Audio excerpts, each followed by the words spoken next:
अध्याय 1 विकास। विकास से हम क्या समझते हैं? विकास होता है किसी भी चीज़ में प्रगति होना या फिर डेवलपमेंट होना। हर इंसान के लिए अलग अलग फील्ड में उसका वो विकास छुपा होता है। जैसे अगर कोई भूमिहीन ग्रामीण का मजदूर है, कोई एक ऐसा मजदूर है जिसके पास भूमि नहीं है, तो उसके लिए विकास होगा कि उसको कोई भूमि मिल जाए, मतलब खेती करने वो वहाँ पर खेती कर सकता है, या फिर वो शिक्षा के लिए स्कूल बना सकता है। वो वहाँ पर कुछ भी अच्छी चीज़ों में फैक्ट्री के लिए उस जगह को यूज़ कर सकता है। तो हर इंसान के लिए विकास के लिए अलग अलग लक्ष्य हैं।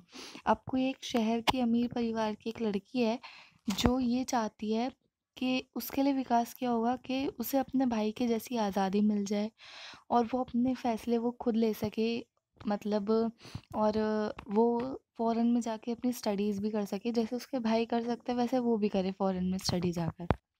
और हमें इससे ना 2 बातें पता लग जाती हैं। एक पहली बात तो ये है कि बहुत जो अलग-अलग लोग होते हैं उनके विकास के लक्ष्य अलग-अलग हो सकते हैं।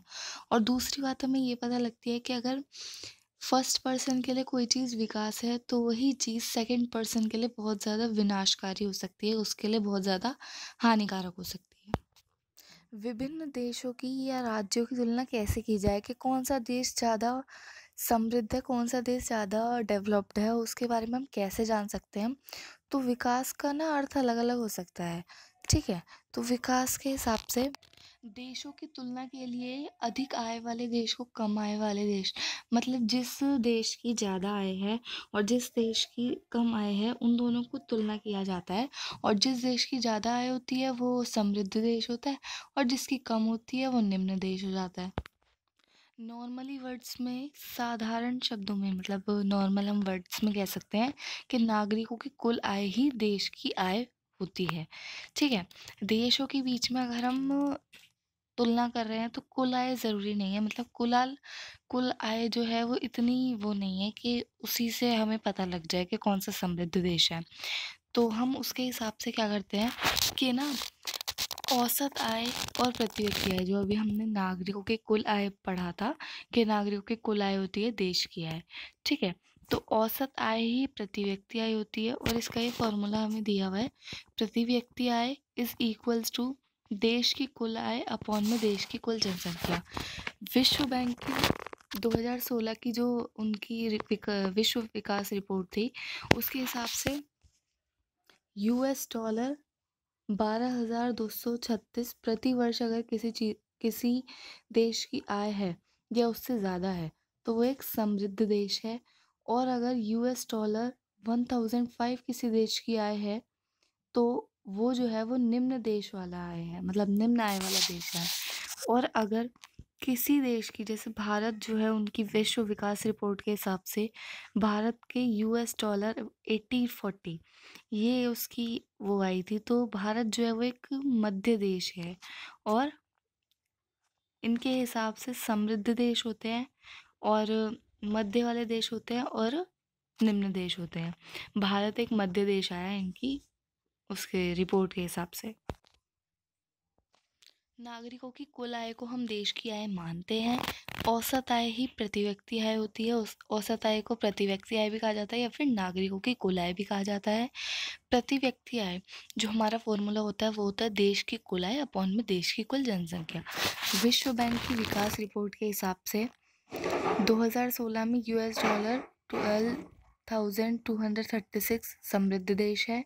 $1005 जिसकी है वो निम्न आय वाला देश है और $1840 जिसकी है वो मध्य आय वाला देश है। उनकी विश्व विकास रिपोर्ट के हिसाब से भारत है। इसके बाद हमारा ये वो आता है हरियाणा, केरल, बिहार। शिशु मृत्यु दर जो होता है वो होता है कि बच्चों का कम आयु में मर जाना, पैदा होते ही मर जाना। शिशु मृत्यु दर जो होता है ना वो ऐसा होता है कि अगर किसी साल में, किसी वर्ष में 1000 बच्चे पैदा हुए हैं तो 1000 में से बहुत से बच्चे जो होते हैं ना वो, मतलब, पैदा होते ही मर जाते हैं, या फिर 1 साल की उम्र में, 2 साल की उम्र में ऐसे मर जाना। तो 1000 जीवित बच्चों से उसकी निकाली जाती है साक्षर वो। और साक्षरता दर, इसमें जो पहले कॉलम्स हैं हम उन्हीं के बारे में समझ लेते हैं। साक्षरता दर होता है जो 7 ईयर्स ओल्ड के बच्चे होते हैं या फिर 7 ईयर्स से ज़्यादा होते हैं। साक्षरता दर यानी 7 ईयर्स या फिर 7 ईयर्स से ज़्यादा बच्चे जो होते हैं उन लोगों में साक्षर जनसंख्या का अनुपात। फिर होता है निवल उपस्थिति अनुपात। निवल उपस्थिति अनुपात का अर्थ होता है कि 14 से 15 साल के बच्चे जो स्कूल जाते हैं कुल बच्चों में से। मतलब ऐसा किसी किसी देश में ये भी होता है कि बच्चों को पढ़ाया नहीं जाता क्योंकि उनके पापा के पास या मम्मी के पास पैसे नहीं होते हैं, तो वो लोग उनको पढ़ा नहीं पाते हैं। या फिर अगर एक दोस्त पढ़ रहा है और दूसरा दोस्त नहीं पढ़ रहा है, तो अगर मान लो किसी देश में तो अगर किसी देश में 100 बच्चे हैं, 100 में से अगर 80 बच्चे स्कूल नहीं जा सकते, उनके पास पैसे नहीं हैं या कुछ भी उनका इशू है। अगर 20 बच्चे जो हैं वो पढ़ना भी चाहते हैं, उनकी बुद्धि भी काम कर रही है और सब कुछ उनके पास फैसिलिटी भी है, पैसे वगैरह सब है, लेकिन क्योंकि उस देश में 80% बच्चे जो हैं वो नहीं पढ़ सकते हैं, इसलिए उस देश में वो जो 20% होंगे ना, वो भी अच्छे से नहीं पढ़ पाएंगे। तो हरियाणा में तो ये जो हमारी वो दी हुई है इसके हिसाब से हमें लर्न करना होगा। तो हरियाणा में शिशु मृत्यु दर है 36, केरल में 12, बिहार में 42। साक्षरता दर और निवल दर ये हमें ऑप्शन में आ सकता है कि हमें करना हो। फिर है सार्वजनिक वितरण प्रणाली, यानी राशन की दुकान जो सरकार जो है वो फ्री में करती है, फिर कुछ कम पैसों में करती है, तो राशन की दुकान के लिए होता है ये। यूएनडीपी मानव विकास सूचकांक। मानव विकास जो है वो किस किस चीज़ से पता लग सकता है? शिक्षा से, या फिर हेल्थ से, या फिर प्रति व्यक्ति आय से। शरीर द्रव्यमान सूचकांक होता है हाइट के अकॉर्डिंग उनकी एज, जिसको हम बीएमआई भी कहते हैं। भूमिगत जल जो है वो नवीकरणीय संसाधन का उदाहरण होता है। कच्चा तेल गैर नवीकरणीय होता है। पर्यावरण हांस का प्रभाव किसी विशेष क्षेत्र पर न होकर वैश्विक होता है। Our chapter is complete, so bye bye. Meet you in next video.